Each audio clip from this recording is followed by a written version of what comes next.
Assalamualaikum warahmatullahi wabarakatuh.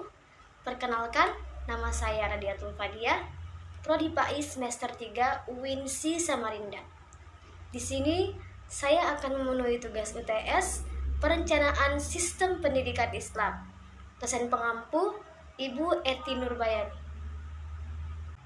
Di sini saya akan menjelaskan mengenai sunnah muakkad.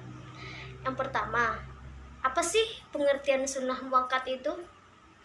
Sunnah muakkad secara bahasa ialah sunnah yang dikuatkan atau sangat dianjurkan. Sedangkan secara istilah, sunnah muakkad merupakan ibadah yang selalu dijalankan atau dilestarikan oleh Nabi Muhammad SAW. Kenapa dikatakan sunnah muakkad? Karena bisa dikatakan Nabi tidak pernah meninggalkannya, pernah sesekali atau 2 kali. Nabi tidak mengerjakan sholat sunnah muakkad ini, alasannya untuk memberitahu kepada umat muslim bahwa sholat sunnah muakkad ini tidak wajib hukumnya. Selain sunnah muakkad, ada juga sunnah ghairu muakkad. Secara bahasa, ghairu muakkad adalah sunnah yang tidak dikuatkan, tapi dianjurkan. Sedangkan secara istilah merupakan amalan yang Nabi Muhammad SAW tidak selalu melakukan setiap saat. Jadi bisa dikatakan ghairu muakkad karena Nabi tidak sepenuhnya selalu mengerjakan di waktu yang berbeda.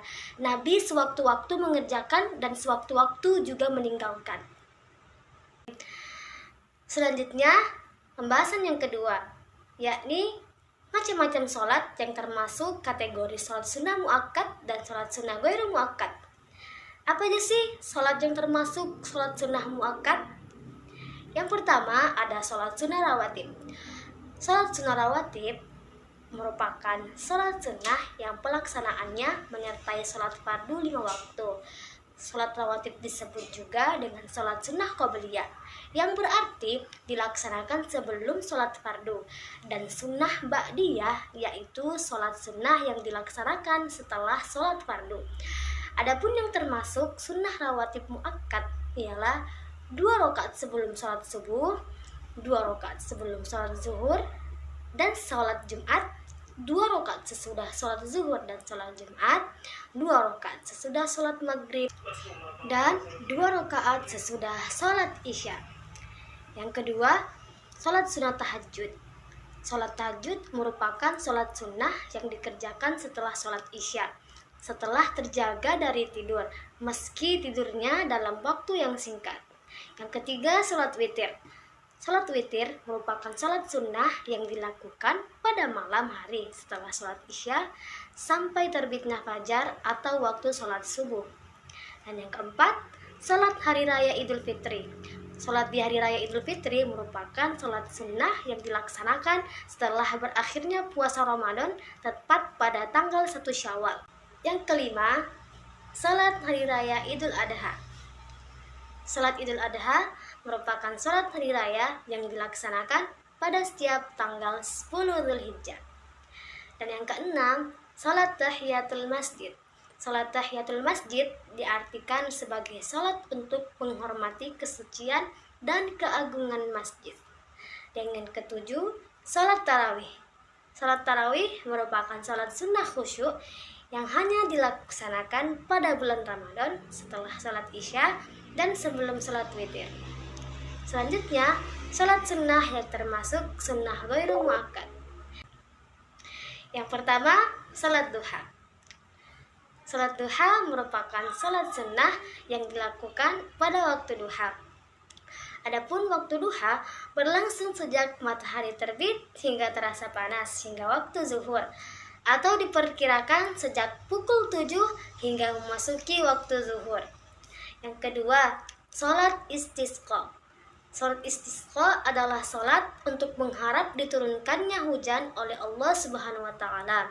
Biasanya dilaksanakan ketika terjadi musim kemarau yang sangat panjang hingga debit air menurun tajam. Akibat yang ditimbulkan adalah persediaan air minum menipis dan kekeringan terjadi di mana-mana. Yang ketiga, sholat gerhana matahari.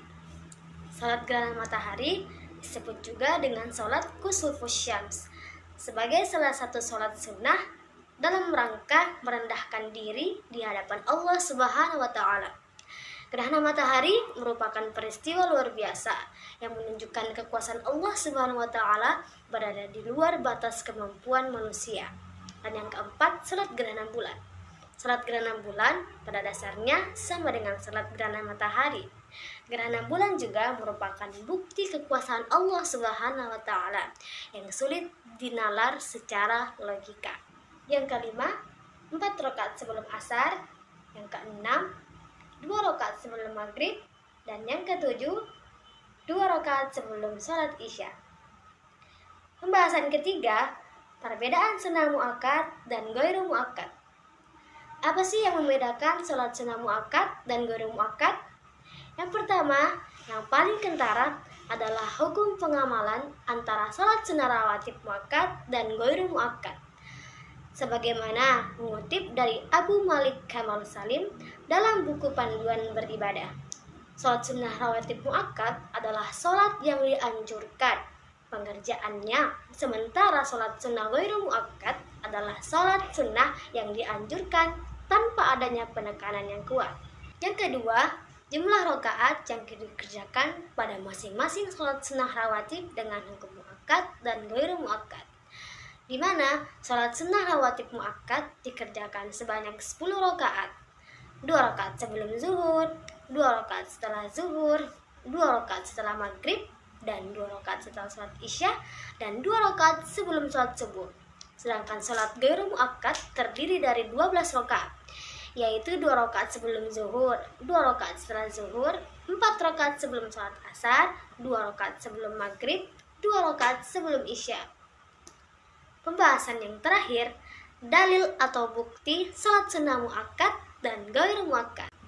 Yang pertama, dalil yang menguatkan adanya salat sunnah muakkad, yaitu salat rawatib muakkad, yang artinya Ibnu Umar radhiyallahu anhu berkata, "Aku menghafal dari Nabi Shallallahu alaihi wasallam 10 rakaat, yaitu 2 rakaat sebelum zuhur, 2 rakaat setelahnya, 2 rakaat setelah maghrib di rumahnya, dan 2 rakaat setelah isya di rumahnya, dan 2 rakaat sebelum subuh."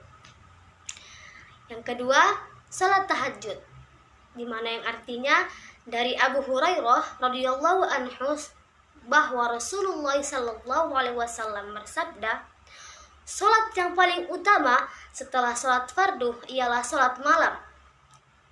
Yang ketiga, salat witir, di mana yang artinya Ali ibnu Abi Thalib radhiyallahu anhu berkata, "Witir tidaklah wajib sebagaimana salat fardu, tapi hanyalah sunnah yang dilakukan Rasulullah sallallahu alaihi wasallam." Hadis ini diriwayatkan oleh Tirmizi, An-Nasa'i, dan Hakim, hasan menurut Tirmizi, dan sahih menurut Hakim. Selanjutnya, dalil yang menguatkan adanya salat sunnah ghairu muakkad. Di antaranya, salah satunya salat duha. Artinya, Aisyah radhiyallahu anha berkata, "Rasulullah sallallahu alaihi wasallam masuk ke dalam rumahku. Kemudian beliau sholat duha 8 rakaat." Riwayat ini diberikan kepada Ibnu Hibban dalam kitab Sahihnya. Demikian penjelasan mengenai sholat sunnah muakkad yang dapat saya sampaikan. Mohon maaf apabila terdapat kesalahan dalam penyampaian materi yang saya sampaikan lewat video ini. Assalamualaikum warahmatullahi wabarakatuh.